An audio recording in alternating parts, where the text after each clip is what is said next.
YouTube Oziko and the Goat House is back. We're ranking interior defensive linemen today for the upcoming season. Went through all the offensive positions. We also ranked offensive line units, so you can check out those videos. Record predictions, season predictions recently went up as well. So playlist full of these player rankings here. You see rules and criteria above me. This is me predicting the upcoming season, so something to remember there. So interior defensive lineman in this video. Next video will be edge rushers, so those are obviously separate. So hopefully you join us for all of our content. There is football on now. Preseason is underway, so excited about that. Can't wait for in-season content there, picks, power rankings, score predictions, and more. So join us. Make sure to follow us on Twitter. That's very important. Links pinned in the comments for any social media and our sponsors. Top 20 interior defensive lineman. I got Dalvin Tomlinson, the Browns' newest defensive tackle at 20. That was a huge addition for the Cleveland Browns. They needed some help on the interior. Arik Armstead, who plays a little bit off the edge and a little bit inside, some 3 techniques, so he has moved around a bit, but that was kind of, Robert Saleh and then D'Amico Ryan's, defense that Armstead really fit.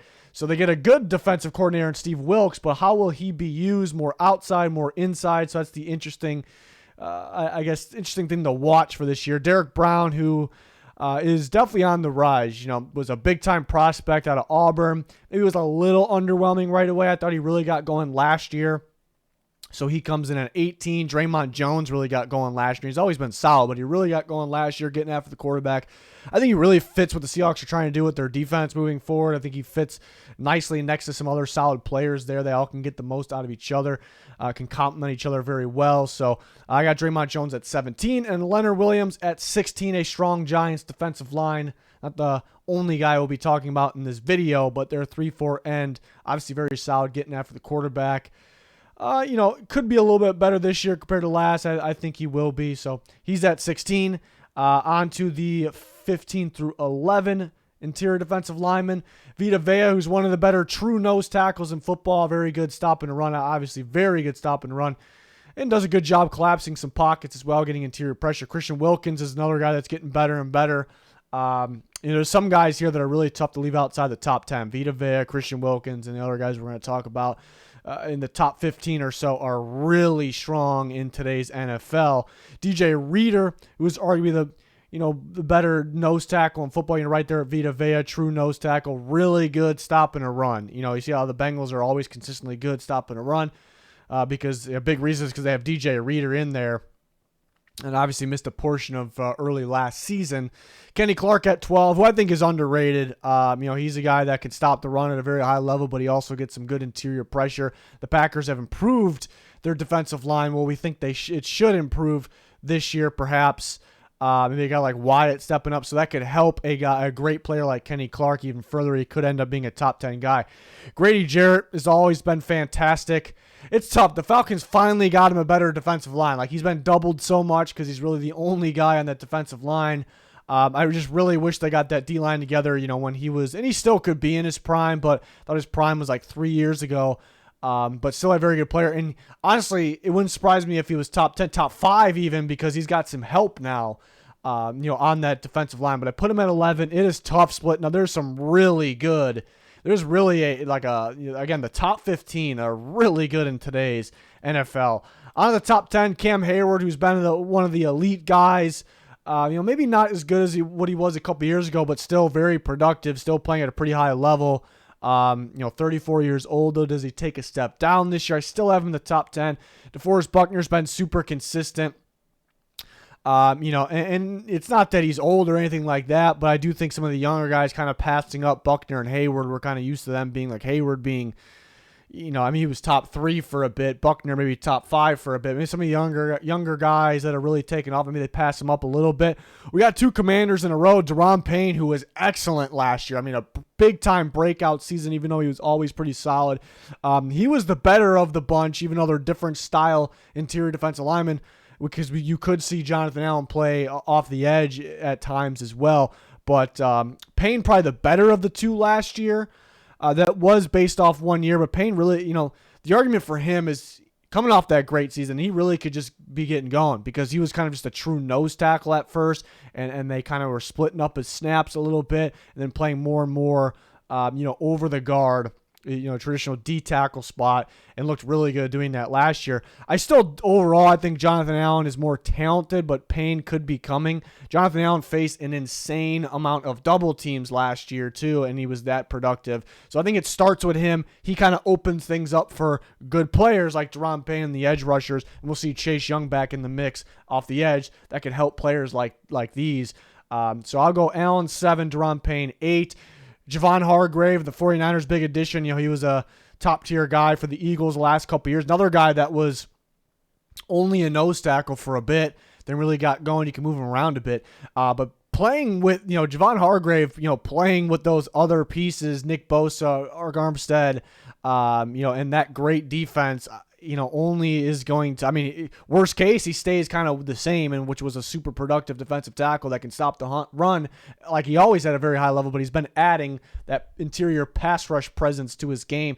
So I expect pretty good things from him. I got him at 6. On the top 5, there are some really good ones here. I'm going to surprise some people really with my number 1, because I think everyone wants to put Aaron Donald at 1, and Aaron Donald is the greatest defensive tackle of all time, or interior defensive lineman of all time. Chris Jones to me, and again, I'm not basing things off last year, but Chris Jones to me, and there's some other really good defensive players last year. Nick Bosa was deserving of the defensive player of the year, but to me, Chris Jones was the best defensive player in football. The pure dominance that he displayed, we saw it in the Super Bowl, we saw it in the playoffs when they needed him most, really. And 2 years ago, they were kind of moving around a bit. They tried to play him actually off the edge at times. It wasn't the right spot for his play style. So in the right spot last year was elite. Just absolutely dominant. They got to pay him. They got to get him on the field, obviously. But I think times are changing. I could see guys like Jeffrey Simmons, Dexter Lawrence, Quinnen Williams, who we'll talk about a little more, but them taking that one spot as well, because, again, these rankings are for this upcoming season. Aaron Donald, I guess we didn't really see a whole lot of the normal Aaron Donald last year. I guess he thought about retirement before last year, and then, I guess, was he injured? Could he have played in those games he didn't? Could we see more of that this year? If the Rams are losing games. So that's kind of what I worry about there. But Chris Jones was insane last year. I thought he was the best defensive player in football.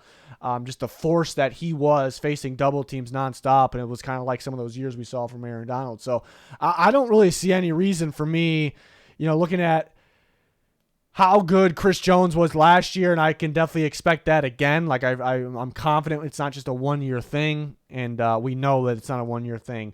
I don't see any reason to move him off of one. It's basically the way I look at it.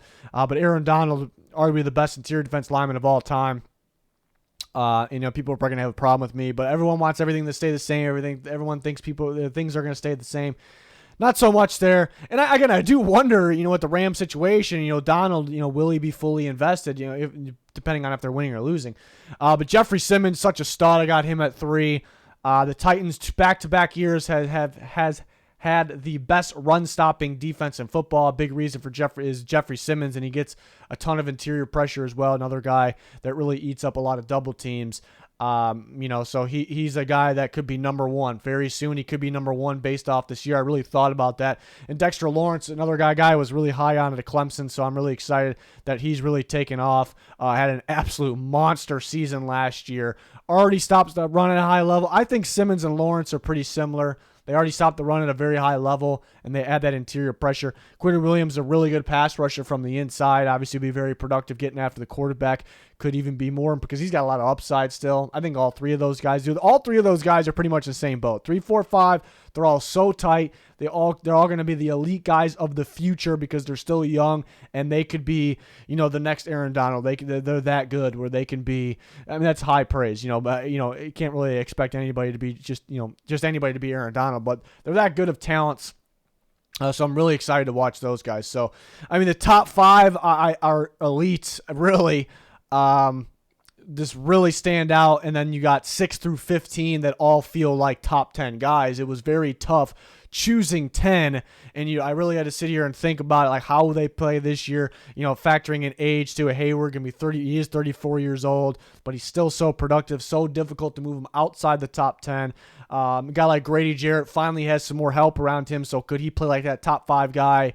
again that he once was, or where is he at in his career. Some of those nose tackles, you know, they don't get a lot of sacks, but man, they stop the run at an incredibly high level, and stopping the run is very important. People don't realize that. So there are some guys that just feel like easily top 10 guys, but there's more than that. I do think there's a drop-off, though. I think all 20 guys that we talked about in this video are really good. I think there's a drop-off, a little bit of a drop-off after 5, because, I mean, those guys could be elite at any given time. And I do think there's a drop-off after 15, but I do think those next group of guys are pretty good. But then once you, and the Twitter subs get the next group of rankings, but once you start getting into the next group of rankings, there's quite the difference. I mean, quite the difference in the talent level, you know, for this position. So next we'll do edge rushers. I do want to rank the defensive line units, which will be interesting because there's different schemes, obviously, but that should be a lot of fun. Love doing these types of videos.